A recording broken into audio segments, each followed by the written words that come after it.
യുദ്ധം നിർത്തണമെന്ന് അമേരിക്കക്ക് മാത്രം തോന്നലുണ്ടായിട്ട് കാര്യമില്ല അല്ലേ? ഇറാനും കൂടെ തോന്നൽ വേണ്ടേ? ഇനി ഇറാന് മാത്രമല്ല, ഇസ്രായേലിനും കൂടെ തോന്നൽ വേണ്ടേ? സത്യത്തിൽ ഇസ്രായേൽ എന്ന രാജ്യത്തെ അല്ലെങ്കിൽ അവിടുത്തെ ഭരണാധികാരികളും അവിടുത്തെ തീവ്ര സയനിസ്റ്റുകൾക്കും തോന്നുന്ന ബോധത്തിലാണ് അമേരിക്ക പ്രവർത്തിക്കുന്നത്. അവരെന്ത് ചിപ്പാണോ കയറ്റി വിട്ടത് അതേ അമേരിക്ക ചെയ്യുള്ളൂ. അതപ്പോൾ അമേരിക്കയുടെ ഏത് പ്രസിഡന്റുമാർ വന്നു കഴിഞ്ഞാൽ ഇതൊക്കെ തന്നെ അവസ്ഥ. ചില ആളുകൾക്കൊരു മയം ഉണ്ടാവും എന്ന് മാത്രം. മറ്റ് അവരുടെ വലയത്തിൽ അല്ലെങ്കിൽ അവരുടെ എന്താ പറയുക സാമ്പത്തിക സപ്പോർട്ടുകളിലും മറ്റ് എല്ലാ സാങ്കേതിക സപ്പോർട്ടുകളിലും മാത്രം ജീവിക്കുന്ന ഒരു രാജ്യമായി മാറിയിട്ടുണ്ട് അമേരിക്ക. ആ അമേരിക്കയിലെ ഭരണാധികാരികളടക്കം അല്ലെങ്കിൽ കൊലകുത്തിയ കോടീശ്വര കൊമ്പന്മാരടക്കം ഈ പറഞ്ഞ ഇസ്രായേലി ബ്ലാക്ക് മെയിലിംഗ് ഒരു വല്ലാത്തൊരു പത്മവ്യൂഹത്തിൽ കൊല്ലങ്ങളായിട്ട് അകപ്പെട്ടതാണ്. അല്ലെങ്കിൽ നമുക്ക് പറയാം പതിറ്റാണ്ടുകളായിട്ട് അകപ്പെട്ട രാജ്യമാണ് അമേരിക്ക. അതിൽ നിന്ന് മാറി അമേരിക്കയ്ക്ക് ഒരു തീരുമാനമെടുക്കാൻ പറ്റില്ല. അങ്ങനെയാണെങ്കിൽ ഇസ്രായേൽ എന്ന രാജ്യം ഇല്ലാണ്ടാവണം. അല്ലെങ്കിൽ അവിടുത്തെ ഈ തീവ്രത മനസ്സിൽ കൊണ്ട് നടക്കുന്ന ഭരണാധികാരികളും അതല്ലെങ്കിൽ അവിടുത്തെ ജനങ്ങളും അവരില്ലാണ്ടായി കഴിഞ്ഞാൽ മാത്രമേ അമേരിക്കയ്ക്ക് സ്വതന്ത്രമായിട്ടൊരു ചിന്തയിൽ അല്ലെങ്കിൽ മുന്നോട്ട് പോകാൻ പറ്റുള്ളൂ. അതേതായാലും ഈ അടുത്ത കാലത്തൊന്നും നടക്കാൻ പോകുന്ന കാര്യമൊന്നുമില്ല. അപ്പോൾ ചർച്ച അലസി നമ്മൾ പറഞ്ഞു കഴിഞ്ഞാലും ചർച്ച അലസിപ്പിക്കാൻ ഏറ്റവും പിന്നെ കളിക്കുന്നത് അത് ചെകുത്താന്മാരായിട്ടുള്ള നെതന്യാഹും കൂട്ടരും തന്നെയാണ്. ഇനി അവർക്ക് സ്വന്തമായിട്ട് യുദ്ധം ചെയ്യാൻ പറ്റുമോ? ഇല്ല. അവരെങ്ങാനും സ്വന്തമായിട്ട് യുദ്ധം ചെയ്യുക എന്നാൽ കരിഞ്ഞമർന്നു പോകാൻ രാജ്യം.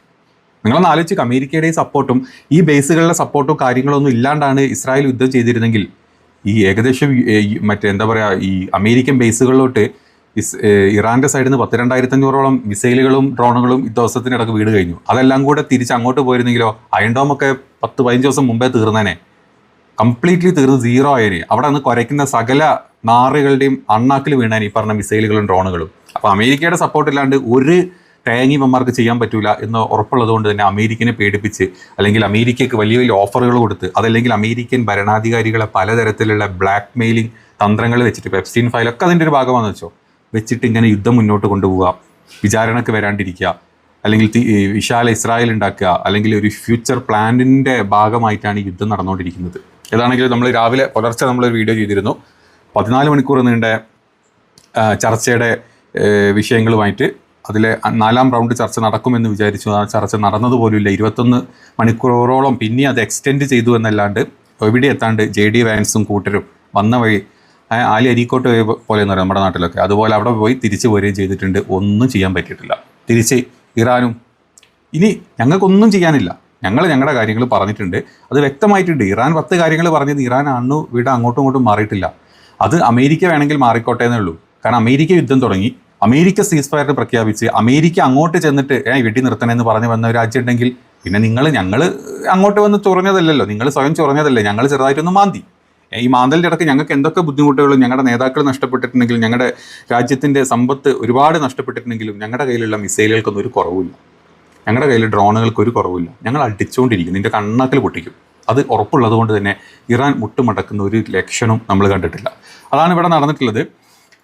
ഇപ്പം ഇറാൻ്റെ ലേറ്റസ്റ്റ് ആയിട്ട് വന്നിട്ടുള്ള മുന്നറിയിപ്പുകൾ, അതായത് മുന്നറിയിപ്പല്ല, അവർ ഇതിൻ്റെ പ്രതികരിച്ചിട്ടുള്ളത് ഇങ്ങനെയാണ്: അമേരിക്കയുടെ അമിതമായിട്ടുള്ള ആവശ്യങ്ങളിൽ നിന്നും നിയമവിരുദ്ധമായിട്ടുള്ള അഭ്യർത്ഥനകളിൽ നിന്നും ഞങ്ങൾ അക്സെപ്റ്റ് ചെയ്യുന്നില്ല. അതിൽ നിന്ന് അമേരിക്ക പിന്മാറുകയാണെങ്കിൽ വളരെ നല്ലത് എന്നാണ് ഇറാൻ്റെ വിദേശകാര്യ വക്താവ് ബക്കായി ഇപ്പം അതിൻ്റെ ചർച്ചയുടെ എന്താ പറയുക ഡീറ്റെയിൽസ് അതിൻ്റെ ഒരു ബ്രീഫിംഗ് ചെയ്തിട്ടുള്ളത്. ഇറാൻ്റെ 4 പോയിന്റുകൾ നമുക്ക് എല്ലാവർക്കും അറിയായിരുന്നു.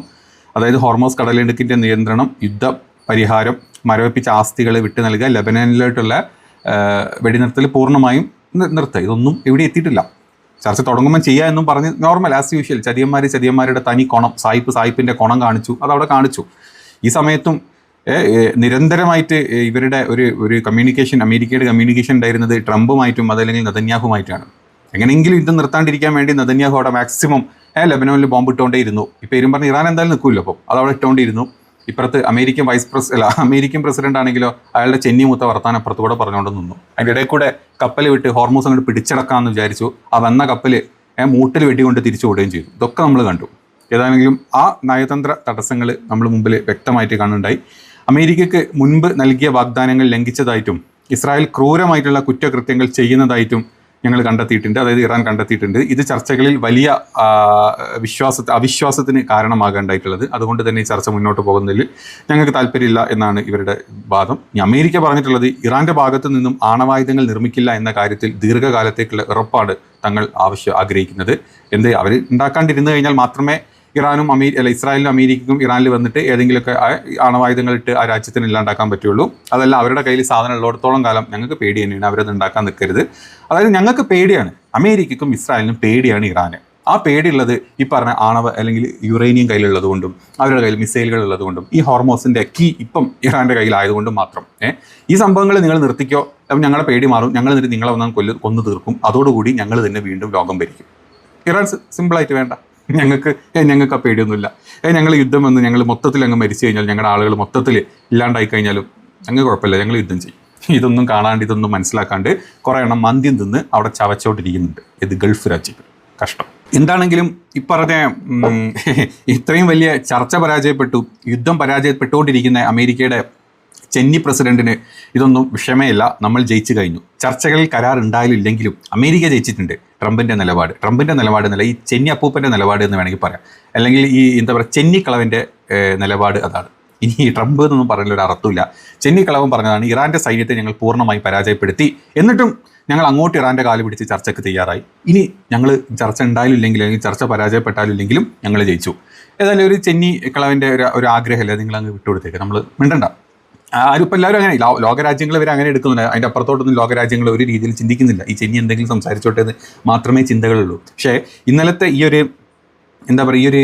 ഈ ചർച്ച പോലും, ഈ ചർച്ചൻ്റെ ഇടയിൽ കൂടെ ഈസി ആയിട്ട് ഇവർ വിചാരിച്ചു, അതായത് ഇറാൻ്റെ സൈഡിൽ നിന്ന് പോയിട്ടുള്ള ആളുകൾ എത്ര 70 to 73 ഡെലിഗേറ്റ്സ് ആണ് ഇറാൻ്റെ സൈഡിൽ നിന്ന് അങ്ങോട്ട് പോയിട്ടുള്ളത് കേട്ടോ. ഇത് ചർച്ചയ്ക്ക് പോയിട്ടുള്ളത്.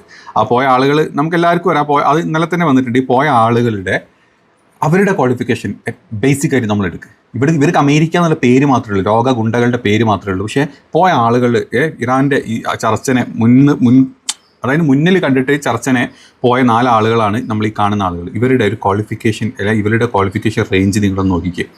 4 പേര് PhD, ഒരാൾ എക്കണോമിക്സിൽ, അതായത് അവിടെ എക്കണോമിക്സിൽ, ഒരാൾ ലോ, 2 പേര് അറ്റോമിക് ഇതിലാണ്, അറ്റോമിക് എനർജി ഇതിൽ PhD.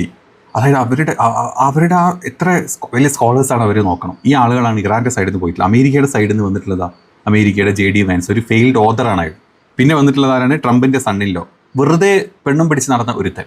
പിന്നെ വന്നത് ട്രംപിൻ്റെ ഗോൾഡ് ബഡ്ഡി, അതായത് സ്റ്റീവ് വിറ്റ്കോഫ്, കച്ചവടക്കാരൻ. കൂടെ നിന്നിട്ട് ഈ തനി തേർഡ് റേറ്റ് ചില കച്ചവടക്കാരില്ലേ, ആളെ ഡീൽ ഉറപ്പിക്കുന്ന ആളുകളെ വീഴ്ത്തിയിട്ടും അല്ലാതെ അങ്ങനത്തെ ഒരു കച്ചവടക്കാരൻ. പിന്നെ സെൻട്രൽ കമാൻഡ്, അയാൾ പിന്നെ ഓക്കെ ഒരു സൈനിക ഉദ്യോഗസ്ഥനാണെന്ന് നിങ്ങൾ വിചാരിച്ചു. ബാക്കി പോയന്മാരൊക്കെ വെറും ഊളകൾ. കുറച്ച് പൈസ ഉണ്ട്, അമേരിക്കൻ സിറ്റിസൺഷിപ്പ് ആണെന്നുള്ളത്. ഇപ്പോൾ നമ്മൾ ഈ ഗൾഫിൽ ചെന്നതിന് എന്താ അവസ്ഥ? അവിടെ വൈറ്റ്സ് ആണെങ്കിൽ അറബികൾ കാല് വരെ നക്കും. ഒരു യൂറോപ്യൻ അല്ലെങ്കിൽ ഒരു അമേരിക്കൻ ഒരു കമ്പനീൻ്റെ CEO ആയിട്ട് ഇരുന്നാൽ അവന് 20 ലക്ഷമാണ് സാലറി എങ്കിൽ അതേ സ്ഥാനത്തിരിക്കുന്ന ഇന്ത്യക്കാരൻ കിട്ടുന്ന എത്ര 5 ലക്ഷം. ആ ഡിഫറൻസ് ആണ് അവിടെ. അതായത് ഈ വൈറ്റ്സിനെ ചന്തി നക്കി ജീവിക്കുന്ന രീതിയിലാണ് നമ്മുടെ ഷെയ്ഖുമാരുള്ളത്. അവർക്ക് വരികയെന്ന് പറഞ്ഞാൽ എന്തോ ആണെന്ന് വിചാരം. പക്ഷേ കളറ്, ഈ സ്കിന്നിൻ്റെ കളറും അവരുടെ രാജ്യത്തിൻ്റെ ആ ഒരു ഇത് മാത്രമേ ഉള്ളൂ. ഇവരുടെ പല ആളുകളുടെ അവസ്ഥ ഇപ്പം അമേരിക്ക ഭരിക്കുന്ന ആളുകളുടെ അവസ്ഥ നിങ്ങൾ കാണുന്നില്ല. ട്രംപിൻ്റെ എല്ലാം നിങ്ങളെടുത്തോ, ഇതുപോലെ എല്ലാത്തിൻ്റെയും ബേസ് വളരെ ലോ ആയിരിക്കും. അത് തിരിച്ച് ഇറാൻ്റെ സൈഡിൽ നിന്ന് പോയ ആൾക്കാർ ചിന്തിക്കാനും പ്രവർത്തിക്കാനും ചിന്തിപ്പിക്കാനും കഴിവുള്ള ആളുകളുമാണ്. അതാണ് ഇവിടുത്തെ ഏറ്റവും ബേസിക്കായിട്ട് നമുക്ക് കാണാൻ പറ്റുന്ന ഒരു കാര്യം. അപ്പോൾ ഇത്തരത്തിലുള്ള ആൾക്കാർ ചർച്ചയ്ക്ക് പോയാൽ തന്നെ ചർച്ച ഇവിടം വരെ എത്തും. അതുകൊണ്ട് തന്നെ ഇവർ വിചാരിച്ചു ഇവരെല്ലാവരും കൂടെ ഇപ്പം പാകിസ്ഥാനിലോട്ട് വന്നാണ്, നമുക്ക് ഈ സമയം കൊണ്ട് ഹോർമോസ് പിടിച്ചെടുക്കാം എന്നുള്ള രീതിയിൽ അത് 2 കപ്പലുകളെ വിട്ടു, യുദ്ധക്കപ്പലുകളെ വിട്ടു. അത് രണ്ടും ഇറാൻ്റെ IRGC തിരിച്ച് വന്ന വഴിക്ക് വിട്ടോളാൻ പറഞ്ഞു. തിരിച്ച് വിട്ടുപോയി. പിന്നെ ഒരു എണ്ണക്കപ്പൽ വിട്ടു. എണ്ണക്കപ്പലായി കൂടെ ക്രോസ് ചെയ്യാൻ ട്രൈ ചെയ്ത് ഒന്നല്ല 2 ഓയിൽ ടാങ്കേഴ്സ് ആട്ടോ അതിലൂടെ പാസ് ചെയ്യാൻ ട്രൈ ചെയ്തത്. ആ 2 പേരെയും IRGC സ്പോട്ടിൽ പൊക്കി തിരിച്ചു വിട്ടു. വന്ന വഴി തിരിച്ചു വിട്ടോളാൻ പറഞ്ഞു. വന്ന വഴി തിരിച്ചു വിട്ടു. ഈ ഹോർമോസിൻ്റെ അടുത്തോട്ട് പോലും എത്താൻ ഈ വാണക്കുറ്റികൾക്ക് പറ്റൂല. മൈനുകൾ അങ്ങ് മാറ്റാം, നിങ്ങളെല്ലാവരും കൂടെ അങ്ങോട്ട് വന്നോ എന്ന് പറഞ്ഞിട്ട് ഒരു മനുഷ്യനും അങ്ങോട്ട് ആണെങ്കിൽ പോയിട്ടില്ല. പോയി കഴിഞ്ഞാൽ വെട്ടി പൊട്ടുന്നുള്ള വ്യക്തമായിട്ടുള്ള ധാരണ ഉള്ളതുകൊണ്ടാണ് ഇവരാരും പോകാത്തതും. ഇത് മാത്രമല്ല, ട്രംപിൻ്റെ ഏറ്റവും വലിയ ഭീഷണിയാണ്, ഏറ്റവും കോമഡി ആയി തോന്നിയ ഭീഷണി. അതായത് വെനിസ്വേലയിൽ നടപ്പാക്കിയ പോലത്തെ ചില സമാന രൂപങ്ങളും ഉപരോധങ്ങളും ഞങ്ങളിതാ ഇറാൻ്റെ മേലെ ഇതൊക്കെ 10-40 കൊല്ലം മുമ്പ് ഉപരോധമുണ്ട്. എന്നിട്ട് ഇറാൻ ഇവിടം വരെ എത്തി. ഇനി സൈനികമായിട്ട് വെനിസ്വേലയിൽ പോയിട്ട് പ്രസിഡന്റിനെ പൊക്കിയ പോലെ അങ്ങോട്ട് പൊക്കാൻ ചെന്ന് കഴിഞ്ഞാലല്ലോ ആ ചെന്നന്മാർ പെട്ടിയിലായിട്ട് ട്രംപിൻ്റെ വൈറ്റ് ഹൗസിൻ്റെ മുമ്പിൽ ഇവന്മാർ എത്തിക്കും. അത് നമ്മൾ കാണുകയും ചെയ്തു. അങ്ങോട്ട് കാലുകുത്തിയന്മാരെ ഏത് രീതിയിലാണ് ഇറാൻ അവിടെ നിന്ന് പറഞ്ഞയച്ചതെന്നുള്ളത് നമ്മൾ വ്യക്തമായിട്ട് കണ്ടു. ഇനി ഇതിൻ്റെ ഇടയിൽ കൂടെയാണ് ഇറാൻ ഇനിയൊരു ബാക്ക് സപ്പോർട്ട് എന്നുള്ള രീതിയിൽ ചൈനയുടെ സൈഡിൽ നിന്ന് മാക്സിമം സാധനങ്ങൾ വന്നുകൊണ്ടിരിക്കുന്നുണ്ട്. അത് ഫ്ലൈറ്റ് ത്രൂ ആണെങ്കിലും മറ്റ് കപ്പൽ മാർഗ്ഗങ്ങൾ ത്രൂ ആണെങ്കിൽ ഇഷ്ടം പോലെ സാധനങ്ങൾ വരുന്നുണ്ട്. ഇനി അതിൽ വെകിളി പിടിച്ച് നമ്മുടെ എന്താ പറയുക ചെന്നിക്കളവനാണെങ്കിൽ ഞങ്ങൾ ചൈനയും പാഠം പഠിപ്പിക്കും എന്നുള്ളൊരു പ്രസ്താവനയും കൂടെ ഇതിനിടയിലിട്ട് ചൈനയും ഒന്ന് കൊടുത്ത്, ഇനി ചൈന കൊടുക്കുന്നത് ഡബിളാക്കി കൊടുക്കും, ഇറാന് പൈസ കുറച്ച് വേണേ കൊടുക്കും. അത് വേറെ കാര്യം. Well, if China does that, China's going to have big problems, okay? അപ്പോൾ 21 മണിക്കൂർ നീണ്ട ചർച്ച എന്നല്ല, പൂർണ്ണ പരാജയ ചർച്ച ഇങ്ങനെയാണ് എത്തിയിട്ടുള്ളത്. ഇനി വെടിനിർത്തൽ നാളെ മറ്റന്നാൾ വരെ ഉണ്ട്. ആ വെടിനിർത്തൽ അതുവരെ കണ്ടിന്യൂ ആവോ അല്ലെങ്കിൽ അത് വീണ്ടും അതിൻ്റെ മുമ്പ് തന്നെ ഇവർ സ്റ്റാർട്ട് ചെയ്യുമോ? എന്തായാലും ഇസ്രായേൽ അവർ നിർത്തിയിട്ടില്ല, അവർ നടത്തിക്കൊണ്ടിരിക്കുന്നുണ്ട്. അവന്മാർ തൊലയുന്നവരെ ഈ ലോകരാജ്യം തൊലഞ്ഞു കഴിഞ്ഞാൽ ലോകരാജ്യങ്ങളുടെ കുറച്ചൊരു സമാധാനം ഉണ്ടാവും. തൊലയുന്നവരെ അവന്മാരെല്ലാ ചെറ്റ പരിപാടികളും കാണിച്ചുകൊണ്ടിരിക്കും. ലോകരാജ്യങ്ങൾ അറബികൾ ഒഴിച്ച് ബാക്കി എല്ലാ ലോകരാജ്യങ്ങളും അവർക്കെതിരെ സംസാരിച്ച് തുടങ്ങിയിട്ടുണ്ട്. എങ്കിലും ഒരു ഉളുപ്പില്ലാണ്ടിട്ട് ഈ ചെന്നിക്കളവനും മറ്റേ ചുണ്ടലി എന്താ പറയുക നെതന്യാഹും കൂടി ഇത് തന്നെ ചെയ്തുകൊണ്ടിരിക്കുക. അതിലൊരു മാറ്റം വരാൻ പോകുന്നില്ല. അപ്പം ഇതൊക്കെയാണ് ഇപ്പം ഇതുവരെ നടന്നിട്ടില്ലെങ്കിൽ നമുക്ക് കണ്ടറിയാം വെടി നിർത്തൽ എത്ര ദിവസം ഇനി മുന്നോട്ട് പോകും, അതിൻ്റെ ഇടയ്ക്ക് എന്താവും എന്നുള്ളത്. ഏതായാലും വെയിറ്റ് ആൻഡ് സീ.